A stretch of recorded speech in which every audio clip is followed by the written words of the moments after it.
बिस्मिल्लाहिर्रहमानिर्रहीम। अस्सलाम वालेकुम स्टूडेंट्स, कैसे हैं आप सब? उम्मीद करती हूँ आप सब बिल्कुल खैरियत से होंगे। Students, this is practical based assessment preparation 2024 for 11th chemistry. तो स्टूडेंट्स, हम प्रीवियस जो भी वीडियोस थी उसमें हमने जो हमारे पास सेक्शन ए है, सेक्शन ए के 4 एक्सपेरिमेंट्स फेडरल बोर्ड की तरफ से दिए गए हैं। तो उसमें से हमने 3 एक्सपेरिमेंट्स और उनके टेस्ट पेपर्स को कम्प्लीटली डिस्कस कर लिया है और किस तरह से उनको हमने आपस में रिलेट किया है ताकि आपको कोई भी कॉन्सेप्चुअल क्वेश्चन पूछा जाए तो आप उसको कर सकें। ठीक है, तो लास्ट में हमारे पास जो लास्ट एक्सपेरिमेंट है रिडॉक्स टाइट्रेशन से रिलेटेड और उसके 2 टेस्ट ये रह गए हैं, उसको हम इस वीडियो में कंप्लीट करेंगे इंशाल्लाह। तो यहाँ पर ये देख लें, जो 4th एक्सपेरिमेंट है हमारे पास सेक्शन ए का, तो उसमें 4th एक्सपेरिमेंट रिडॉक्स टाइट्रेशन है। ठीक है, उसमें देखें हमारे पास क्या है, determine the percentage composition volumetrically of a solution mixture of potassium oxalate and potassium sulphate. Means कि जब भी आपको कोई मिक्सचर दिया जाएगा ना, तो ज़रूरी नहीं है कि उसमें आपको हमेशा जो उसमें इम्प्योरिटी एज अ इम्प्योरिटी डली हुई है वो भी बताएं। ठीक है, इसी क्वेश्चन को इस तरह से भी पूछा जा सकता था कि determine the percentage purity of potassium oxalate mixture, बस। ठीक है, साथ हम नहीं बताएंगे कि मतलब पोटेशियम सल्फेट है या क्या है, पोटेशियम नाइट्रेट डला हुआ, उसमें क्या डला हुआ है, कुछ भी, मतलब वो ज़रूरी नहीं है आपको बताएं। तो अगर नहीं बताएंगे, सिंपल कहेंगे कि ये पोटेशियम ऑक्सलेट का मिक्सचर है, इसमें पोटेशियम ऑक्सलेट की परसेंटेज प्योरिटी बताते हैं, तो फिर आपने सिर्फ उसी की ही परसेंटेज प्योरिटी बतानी है। लेकिन जब आपको साथ बता दिया है कि पोटेशियम ऑक्सलेट का जो मिक्सचर है उसमें साथ क्या क्या प्रेजेंट है, जैसे कि यहाँ पर बताया पोटेशियम सल्फेट प्रेजेंट है, तो आपको फिर परसेंटेज कंपोजिशन पूरी बतानी है, मतलब पोटेशियम ऑक्सलेट कितने परसेंट है और पोटेशियम सल्फेट कितने परसेंट है। ठीक है, तो अब इसमें हम कैसे करेंगे कि रिडॉक्स टाइट्रेशन में potassium oxalate as a reducing agent act करेगा और उसके साथ हमने KMnO4 को as a oxidising agent treat करवाना है, टाइट्रेशन करवाएंगे। ठीक है, तो जब हम at the end potassium oxalate की प्योरिटी निकाल लेंगे तो 100 में से उसको माइनस करेंगे तो पोटेशियम सल्फेट की ऑलरेडी आ जाएगी। ठीक है, तो इसमें कोई इतना वो मुश्किल नहीं है कि मतलब हमें नहीं आएगा, जो भी पूछा जाएगा हमने उसी के अकॉर्डिंगली करना है। 3-4 फार्मूले हैं, वो मैं आपको एक पेज पे लिख के जो है वो आपको सेंड कर दूँगी, तो आपने उनको भी प्रिंट निकाल लेना है। और आपको इंशाल्लाह ये, अगर आपने पिछली वीडियोस देख ली हैं तो इंशाल्लाह आपका कॉन्सेप्ट बहुत अच्छा क्लियर होगा और आपसे जो पूछा जाएगा आप इजीली उसको आंसर कर सकते हैं। ठीक है, तो स्टूडेंट स्टार्ट करते हैं। ये हमारे पास है experiment number 4, determine the percentage composition volumetrically of a solution mixture of potassium oxalate and potassium sulphate when 5 gram of potassium oxalate mixture, यानी मिक्सचर में ये दोनों चीज़ें हैं। ठीक है, इस डिज़ोल्व पर 500 cm3, यानी आपको एक वॉल्यूमेट्रिक फ्लास्क में जो है वो वॉल्यूमेट्रिक फ्लास्क कितनी थी, 500 cm3 की थी।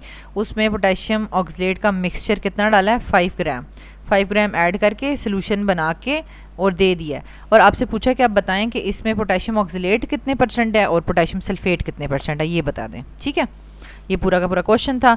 तो हम देख लेते हैं हमें सैम्पल क्या गिवन है। हमें सैम्पल गिवन है 6 ग्राम, जी यहाँ पे 6 ग्राम लिखा हुआ है, 5 ग्राम होना चाहिए। 5 ग्राम इन 500 cm3 में सोल्यूशन बना हुआ है। ठीक है, तो 7 स्टैंडर्ड सोल्यूशन तो आपको पहले इससे ही पता है कि मतलब यही होता है, लेकिन आपको जब डाटा दिया जाएगा तो डाटा में गिवन होगा स्टैंडर्ड सोल्यूशन। ठीक है, उसकी मोलैरिटी गिवन होगी, क्योंकि ये आपका ना जो PBA है प्रैक्टिकल बेस असेसमेंट, ये आपका अब उस तरह नहीं है कि आप पूरे प्रोसीजर लिखते जाएँ, खुद से ही आप स्टैंडर्ड सोल्यूशन भी जो है वो सिलेक्ट करते जाएँ, कुछ भी है इस तरह से करके ना। आपसे फॉर एग्जाम्पल अगर आपको बता भी दिया ना इंडिकेटर कौन सा यूज़ हो रहा है, तो वो कहेंगे कि बताएं ये वाला क्यों यूज़ हो रहा है या इसका कलर कहाँ से कहाँ चेंज हो रहा है, इस तरह करके। ठीक है, यानी ऑब्जेक्टिव टाइप और कॉन्सेप्चुअल आपसे पूछा जाएगा, और ताकि आपका अगर कॉन्सेप्ट क्लियर है तो आप जल्दी जल्दी आंसर कर देंगे। ठीक है, वो वाली चीज़ें नहीं है, वो पुराना जो मेथड था ना प्रैक्टिकल का कि स्टूडेंट को बस एक स्टेटमेंट, ये वाली स्टेटमेंट दे दी जाती थी, तो अब बच्चा खुद ही सोचेगा कि अच्छा हमने इसको कौन से जो है वो स्टैंडर्ड सोल्यूशन से मुझे ट्रीट कराना है, खुद ही सोच के याद करके आया हुआ है, उसकी मोलैरिटी क्या होगी, उसकी कैलकुलेशन क्या होगी, वो सब कुछ खुद ही करता था। सारी की सारी ब्लैंक पेपर होता था, उस पर वो सब कुछ खुद करता था। ठीक है, लेकिन अब आपका ना जो ऑब्जेक्टिव टाइप और कंसेप्चुअल और SLO बेस्ड पेपर आएगा। तो यहाँ पर देखें KMnO4 0.02 मोलर सोल्यूशन जो है वो इसको as a standard solution use करेंगे। अब पोटेशियम ऑक्सलेट की आपने KMnO4 के साथ इक्वेशन लिखनी है, लेकिन जब भी आप रिडॉक्स टाइट्रेशंस करेंगे तो उसमें आपको पता है प्रोसीजर में हम जब रिड्यूसिंग एजेंट लेते हैं, रिड्यूसिंग एजेंट 10 cm³ हम लेते हैं कॉनिकल फ्लास्क में, तो हम उसमें 10 cm³ ही सल्फ्यूरिक एसिड भी ले लेते हैं, ठीक है, और फिर हम उसकी टाइट्रेशन कराते हैं। तो जब टाइट्रेशन कराते हैं तो KMnO4 जो है पहले सल्फ्यूरिक एसिड के साथ मिलके और एकदम से नेसेंट ऑक्सीजन प्रोड्यूस करता है, और नेसेंट ऑक्सीजन फर्दर फिर जो है रिड्यूसिंग एजेंट के साथ रिएक्ट करती है, ठीक है। तो आपने 2 स्टेप में ही करना है, और पहला स्टेप तो सबका एक ही जैसा होगा, रिड्यूसिंग जो रेडॉक्स टाइट्रेशन होंगी, क्योंकि उसमें हमेशा KMnO4 ने सल्फ्यूरिक एसिड के साथ रिएक्ट करके और 5 नेसेंट ऑक्सीजन से ही प्रोड्यूस करने होते हैं, ठीक है। वो तो आपने हर एक में एक ही लिखने हैं, लेकिन सेकेंड वाली डिफरेंट हुआ करेगी। तो इक्वेशन हम जो है वो अब प्रॉपरली इसको देख लेंगे कि कैसे लिखेंगे। फिर आपने ब्यूरेट की रीडिंग प्रॉपर लेनी है, उसका मीन वॉल्यूम जो है KMnO4 का वो लिखना है। देन जब हमारे पास मीन वॉल्यूम आ जाता है KMnO4 का, तो हम M1 V1 ओवर N1 वाले फार्मूले से जो है वो फाइंड आउट कर लेते हैं मोलैरिटी। अब देखें ऑक्सीडाइजिंग एजेंट की मोलैरिटी तो पता है, ऑक्सीडाइजिंग एजेंट को हम लेफ्ट साइड पे लिखते हैं, राइट साइड पे हम यानी रिड्यूसिंग एजेंट लिखते हैं, तो हमें M2 फाइंड आउट करना है। पोटेशियम ऑक्सीलेट का M2 यानी मोलैरिटी आ जाएगी। जब वो आ जाएगी तो अब उस मोलैरिटी को जो हम molar mass of potassium oxalate से मल्टीप्लाई करेंगे तो हमारे पास क्या आ जाएगा, ये देखें ऊपर क्या लिखा हुआ है, अमाउंट ऑफ सैंपल पर DM³ मीन्स के मास ऑफ पोटेशियम ऑक्सीलेट पर DM³ हमारे पास आ जाएगा। लेकिन हमें पर DM³ तो चाहिए ही नहीं, 1 DM³ में कितने cm³ होते हैं, 1000, ठीक है। हमें 1000 cm³ में तो पोटेशियम ऑक्सीलेट की अमाउंट नहीं चाहिए ना, हमें कितने में चाहिए, 500 में चाहिए। तो हम 500 में कन्वर्ट कर लेंगे और फिर हम परसेंटेज प्योरिटी के फॉर्मूले में उसको पुट कर देंगे, ठीक है। तो अब हम इसको प्रॉपर्ली देख लेते हैं। अब यहाँ पर देख लें कि ये जिस तरह से ऑपरेटर्स यूज्ड, ऑपरेटर्स तो टाइट्रेशन का वही है, केमिकल्स यूज्ड। अब यानी केमिकल्स में हमने क्या क्या लिया है, पोटेशियम ऑक्सीलेट सोल्यूशन लिया है, ठीक है, और उसमें डिस्टिल्ड वाटर है, सल्फ्यूरिक एसिड सोल्यूशन है, स्टैंडर्ड सोल्यूशन है KMnO4 का 0.02 मोलर। अब देखें ये आपको इसकी इक्वेशन नज़र आ रही है, ठीक है। पहली इक्वेशन देखें हमेशा वही होगी, 2 moles of KMnO4 3 moles of sulphuric acid से रिएक्ट करते हैं। और मैंने आपको हिंट याद करवाई थी कि 1 K2SO4 2 MnSO4 और 3 वाटर, यानी 1 2 3 इनके मोल्स आपको याद हैं, ठीक है। देखें पोटेशियम पहले लिखा हुआ है ना, KMnO4 में पोटेशियम पहले लिखा तो पोटेशियम का सल्फेट भी पहले आएगा, मैग्नीज बाद में लिखा तो उसका बाद में आएगा, ठीक है। और 5 नेसेंट ऑक्सीजन प्रोड्यूस होंगे। अब 5 में से पहले एक को देख लें कि एक क्या करता है, ठीक है। यानी अब इसमें देखें एक पोटेशियम भी है, और यानी पोटेशियम का सल्फेट बन सकता है ना, पोटेशियम K2SO4 पोटेशियम का सल्फेट बन सकता है।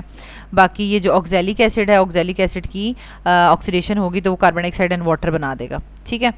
तो ये देखें कितने कार्बन डाइऑक्साइड इसने बनाए, 2 CO, मतलब 2 कार्बन है तो 2 कार्बन डाइऑक्साइड बन जाएंगे, और साथ हाइड्रोजन कितने हैं हमारे पास, यानी 2 हाइड्रोजन है तो बस यानी 1 ही वाटर बनेगा, ठीक है, H2O।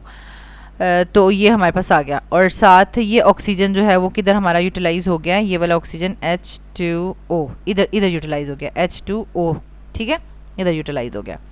अच्छा, तो ये हमारे पास पूरी की पूरी इक्वेशन आ गई है, ठीक है। और इसको आपने फिर अगेन बैलेंस करने के लिए ऑक्सीजन, नेसेंट ऑक्सीजन को दोनों में बैलेंस करने के लिए आपने क्या करना है, नीचे वाली ऑक्सीजन इक्वेशन को फुल जो इक्वेशन है उसको आप मल्टीप्लाई कर देंगे 5 से।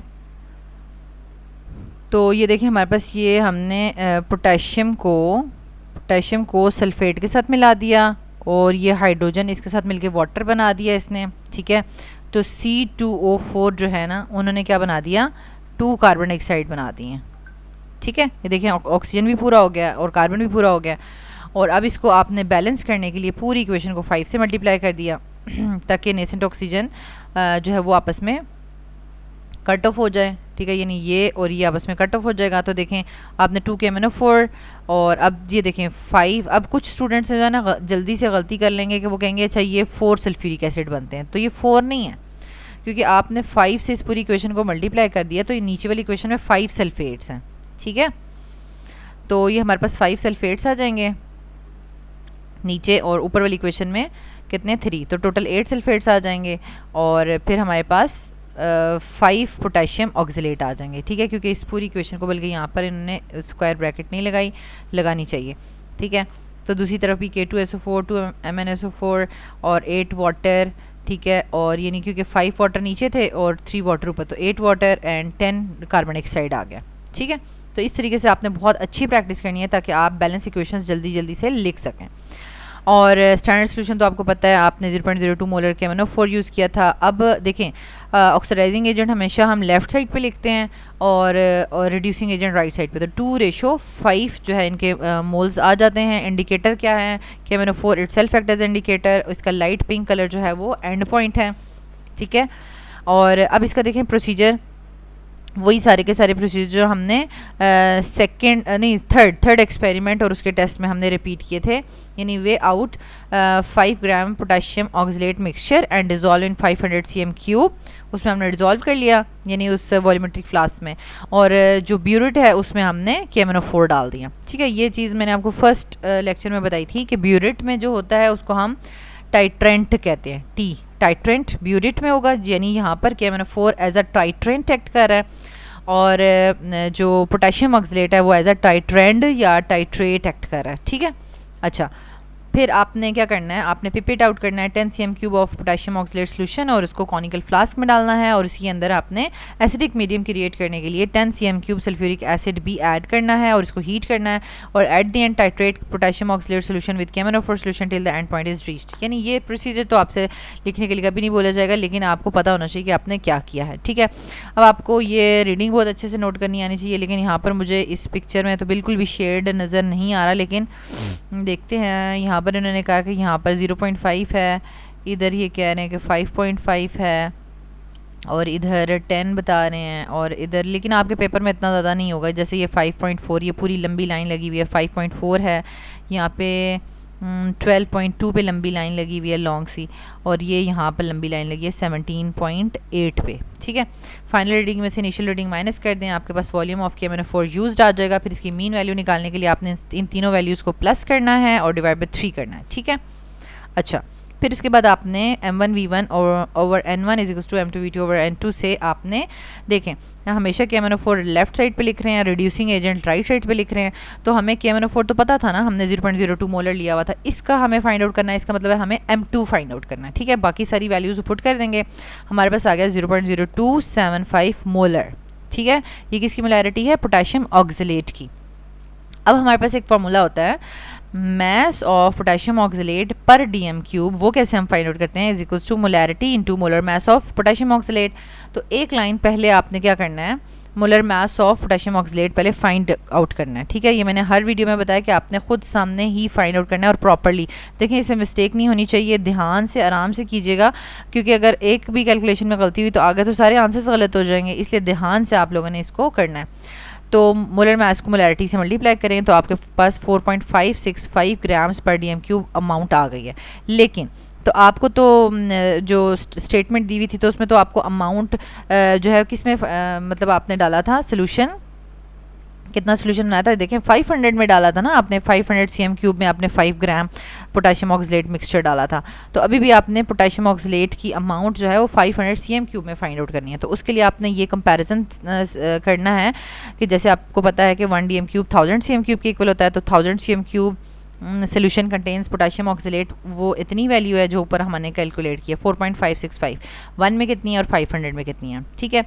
अब कैलकुलेशन से जो 500 में वैल्यू आई है वो भी है हमारे पास, और स्टार्ट में हमने 5 ग्राम लिए थे वो भी है। तो अब हमने परसेंटेज प्योरिटी का तो हमें फार्मूला जो है अब तक जो है आपको रट जाना चाहिए, क्योंकि अब हम बिल्कुल लास्ट 1-2 एक्सपेरिमेंट कर रहे हैं, पीछे हमने हर एक में ये पढ़ चुके हैं, ठीक है। Percentage purity of potassium oxalate is equals to mass of potassium oxalate obtained from calculations पर 500 cm क्यूब, ठीक है, और divide by initial mass of potassium oxalate dissolve पर 500 cm क्यूब, ठीक है। इनिशियल मास जो भी आप इन्होंने एडिशन लिखा हुआ है कि जो क्वेश्चन में गिवन है वो मल्टीप्लाई बाय 100, ठीक है। तो अब इसका आंसर आ जाएगा 45.66। तो अब पोटेशियम ऑक्सलेट के साथ आपको दूसरा भी बताया हुआ था, मिक्सचर में पोटेशियम सल्फेट भी है, तो उसकी कितनी होगी, आप 100 में से पोटेशियम ऑक्सलेट की माइनस करें तो ये आपके पास पोटेशियम सल्फेट की आ जाएगी 54.34%, ठीक है। तो अब हमने एक्सपेरिमेंट नंबर 4 कर लिया, उसके 2 टेस्ट पेपर्स हैं। टेस्ट 1 क्या है, determine the percentage purity of potassium oxalate when 10 grams of potassium oxalate mixture is dissolved पर 500 cm क्यूब। देखें ये बिल्कुल उसी तरीके का है, बस इसमें हमने क्या करना है, हमें जो मिक्सचर में कोई और इम्प्योरिटी प्रेजेंट है वो नहीं गिवन, ठीक है, हमें बस वहीं तक करना है। कि जो हमें परसेंटेज प्योरिटी पोटेशियम ऑक्सलेट की फाइंड आउट करनी है वहीं तक हमने करना है, ठीक है। दूसरा हमें मिक्सचर नहीं पता क्या है, ठीक है। तो देखें इसमें हमारे पास पोटेशियम ऑक्सलेट मिक्सचर है, 10 ग्राम दिया हुआ है और इन 500 cm3, ठीक है। अगेन हमने स्टैंडर्ड सोल्यूशन के MnO4 0.02 मोलर यूज़ करना है। इक्वेशन हम लिखेंगे, ठीक है, जैसे हमने इक्वेशन लिखी थी पोटेशियम ऑक्सलेट, या आप कह लें सोडियम ऑक्सलेट, सबकी एक ही जैसी है, ठीक है। पिछले वाले में भी पोटेशियम ऑक्सलेट ही था, तो इसलिए सेम इक्वेशन इसकी भी बनेगी, ठीक है। और मोलर रेशोज़ भी उसी तरीके से आ जाएंगी। नेक्स्ट हमारे पास है, हमने ब्यूरेट रीडिंग से mean volume of KMnO4 used find out करना है। फिर हमने molarity of potassium oxalate find out कर लेनी है, और जब हम उसको molar mass of potassium oxalate से मल्टीप्लाई करेंगे तो हमारे पास मास ऑफ पोटेशियम ऑक्सलेट पर DM³ आ जाएगा। लेकिन हमें पर DM³ तो चाहिए ही नहीं, हमें कितना चाहिए, हमें 500 में जितनी अमाउंट है वो चाहिए। तो हम उसको कंपैरिजन से फाइंड आउट कर लेंगे और एट द एंड जो है वो हम परसेंटेज प्योरिटी का फार्मूला लगा लेंगे, ठीक है। तो अब हम इसको देख लेते हैं। अब देखें स्टूडेंट्स, इस तरह का आपका पेपर आ सकता है, मतलब इसको थोड़ा सा इन्होंने चेंज करके दिया हुआ है, मतलब एक्सपेरिमेंट नंबर 4 को थोड़ा सा चेंज करके कि इसमें उन्होंने ना मिक्सचर जो है ना पोटेशियम ऑक्सलेट का मिक्सचर, उसमें दूसरी जो इम्प्योरिटी है वो नहीं बताई, ठीक है। अच्छा, तो हमने सिंपल प्योरिटी जो है वो फाइंड आउट करनी है किसकी, पोटेशियम ऑक्सलेट की। देखें अपरेटस यूज़ दिया हुआ है, केमिकल्स यूज़ दिए हैं, प्रोसीजर लिखा हुआ है। अब इस तरह से आपके क्वेश्चंस आएंगे। देखें लिखा हुआ है what is redox titration, redox titration होती क्या है, ठीक है। तो इसमें मैंने आपको बिल्कुल पहले वाले में ना जो इसकी प्रॉपर डेफिनेशन लिखवाई हुई है, इसमें देखें क्या लिखा है, it is the titration in which both reduction and oxidation occurs simultaneously. लेकिन हमने प्रॉपर इसकी जो डेफिनेशन पढ़ी है, तो रिडॉक्स टाइट्रेशन की ये प्रॉपर डेफिनेशन मैंने आपको लिखवाई है। It is a volumetric analysis in which the concentration of unknown oxidising और रिड्यूसिंग एजेंट इज़ मेजर्ड, ठीक है। यानी हो सकता है कि KMnO4 की आपको मोलैरिटी फाइंड आउट करनी पड़ जाए, या उसके साथ जो रिड्यूसिंग एजेंट है यानी पोटेशियम ऑक्सलेट या ऑक्सैलिक एसिड या सोडियम ऑक्सलेट उसकी, ठीक है।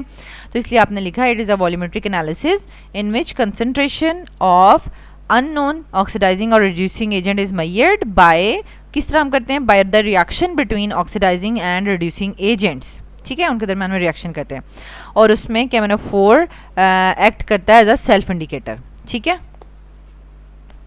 और इसी डेफिनेशन में देखें, मतलब ये प्रॉपर डेफिनेशन हो गई, और इसमें बोथ रिडक्शन और ऑक्सीडेशन जो है वो साइमल्टेनियसली अगर हो रहे होते हैं।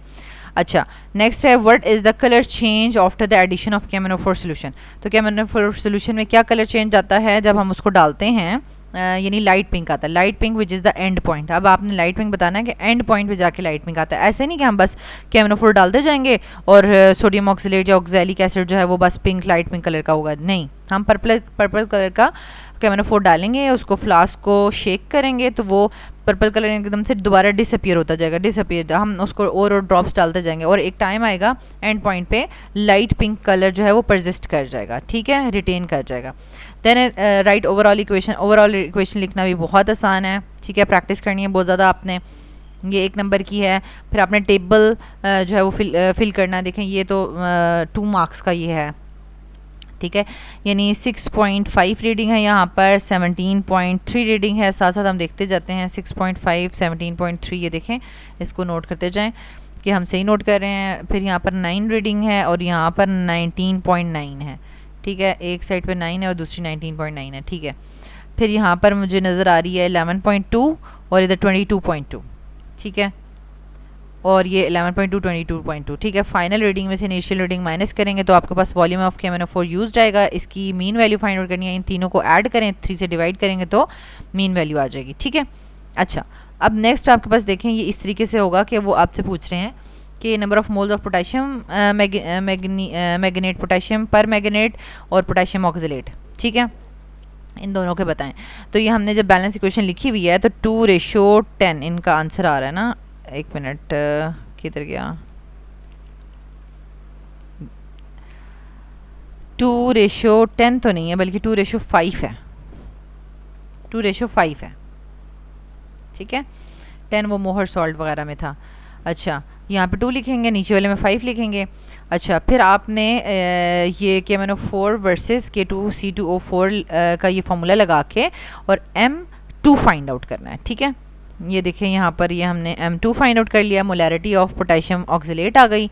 जब मोलैरिटी ऑफ पोटेशियम ऑक्सीलेट आ गई तो अब हम उसके बाद हमेशा क्या करते होते हैं, मास ऑफ पोटेशियम ऑक्सीलेट पर DM³ हम फाइंड आउट करते होते हैं, ठीक है। और उसमें हमने मोलैरिटी को मोलर मास से मल्टीप्लाई किया तो हमारे पास पर DM³ कितना है, लेकिन हमें क्वेश्चन में तो पर DM³ में नहीं फाइंड आउट करना था, हमें उसमें 500 cm³ में दिया हुआ था, तो हमें इसको भी 500 cm³ में कन्वर्ट करना है, ठीक है। ये देखें मोलैरिटी इंटू मोलर मास और फिर 9 ग्राम्स आ गया, ग्राम्स पर DM³, और फिर हमें पता है 1000 cm³ में 9 ग्राम्स है, 1 में कितना होगा और 500 में कितना होगा, 4.5 ग्राम्स आ जाएगा, ठीक है। अब परसेंटेज प्योरिटी का तो आपको फॉर्मूला आता है, मास of potassium oxalate obtained from calculations पर 500 cm³ divided by initial mass of potassium oxalate dissolve पर 500 cm³, ठीक है।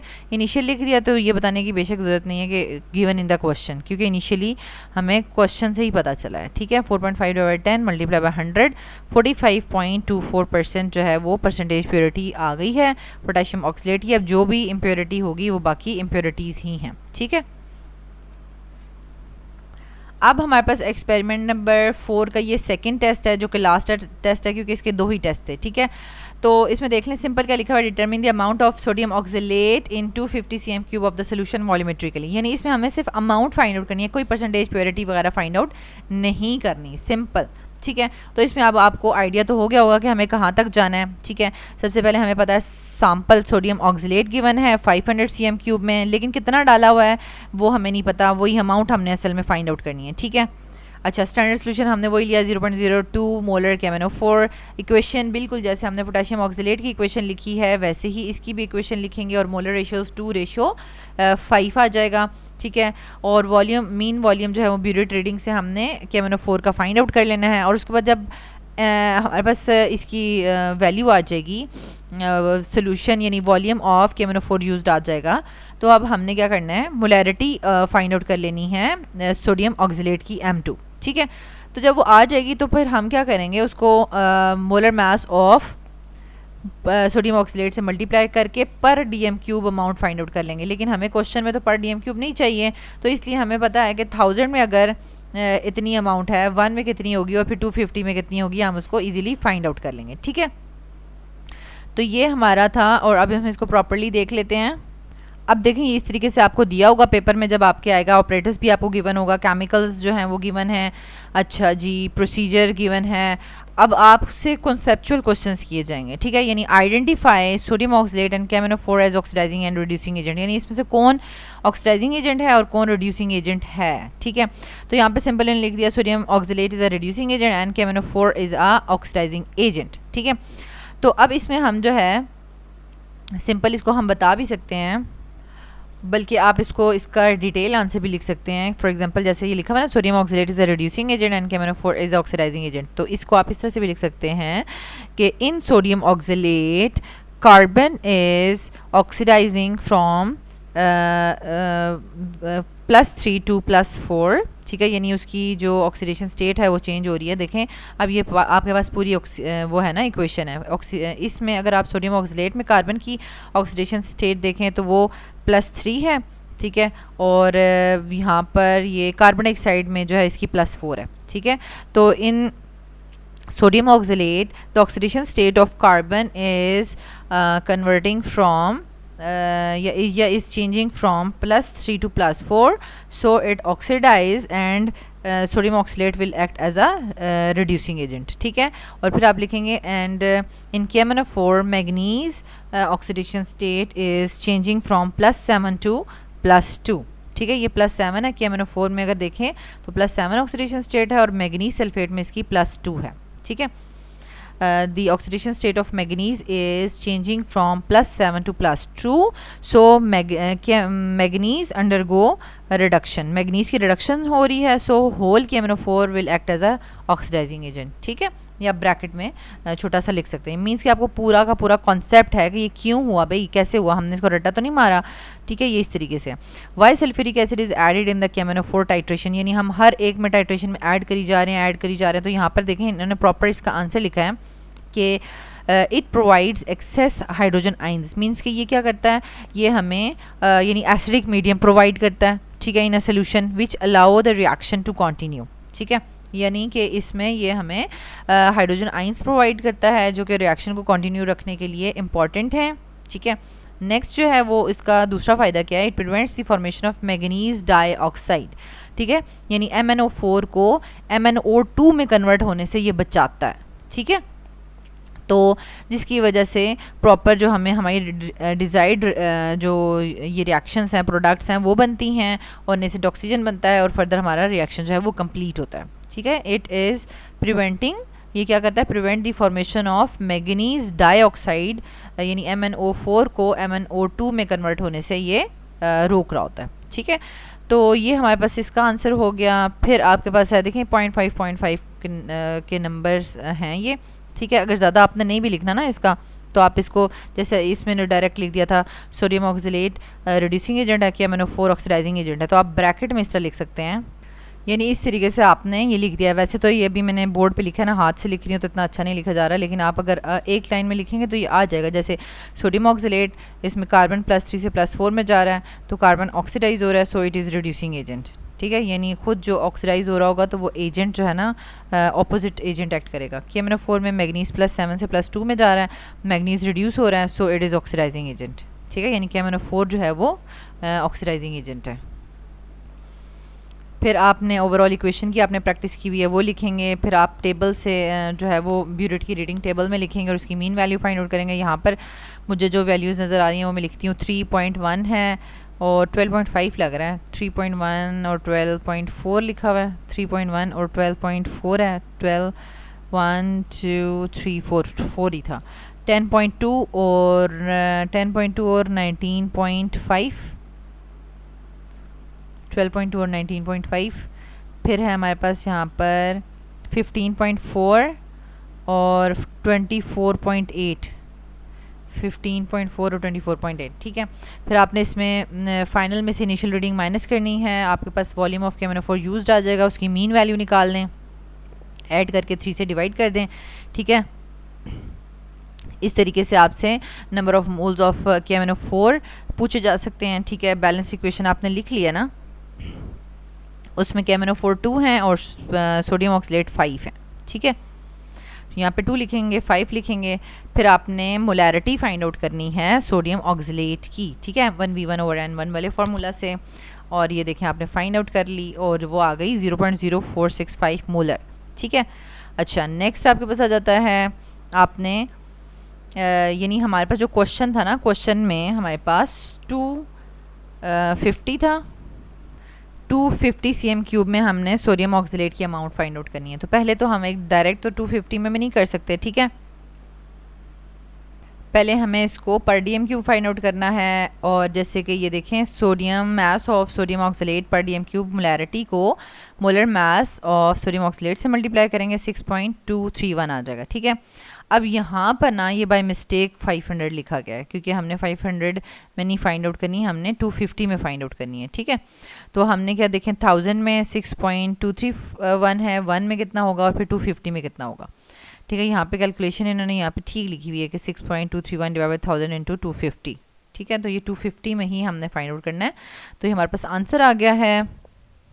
तो स्टूडेंट्स यहाँ तक हमारे पास जो फेडरल बोर्ड की तरफ से दी गई लिस्ट थी, उसके 4 प्रैक्टिकल्स हमने बहुत डिटेल में, और उसके 4 तो प्रैक्टिकल्स थे, उसके साथ 19 टेस्ट्स भी हमने जो है वो अच्छे से कर लिए हैं। ठीक है, और इंशाल्लाह ये आपके इसमें फुल मार्क्स आएंगे। ठीक है, आपने कैलकुलेशंस और जो है बैलेंस केमिकल इक्वेशंस की बहुत प्रैक्टिस करनी है। अब ये हमारे पास नेक्स्ट हो जाएगा सेक्शन बी पार्ट 2। ठीक है, उसमें 4 एक्सपेरिमेंट्स हैं और इसमें सब एक्सपेरिमेंट्स में से जो है वो क्वेश्चन आएगा। ठीक है, इसमें तो ऐसे होगा ना, जैसे मैंने आपको टेस्ट पेपर्स दिखाए थे कि कोई एक ही आपको एक्सपेरिमेंट दे दिया जाएगा, उसी की भाई आप परसेंटेज प्योरिटी फाइंड आउट करें, मोलैरिटी बताएं, ये करें वो करें, सारी ब्यूरेट रीडिंग एक ही कोई होगा। ठीक है, लेकिन इसमें ऐसा नहीं है। पार्ट बी में आपके पास MCQs होंगे।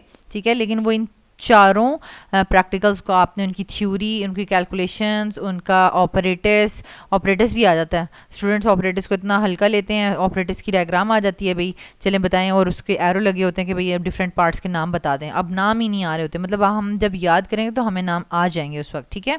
प्रॉपरली सारा ऑपरेटर्स, कैलकुलेशन और थ्योरी, प्रिंसिपल सारा पढ़ेंगे हम, ठीक है।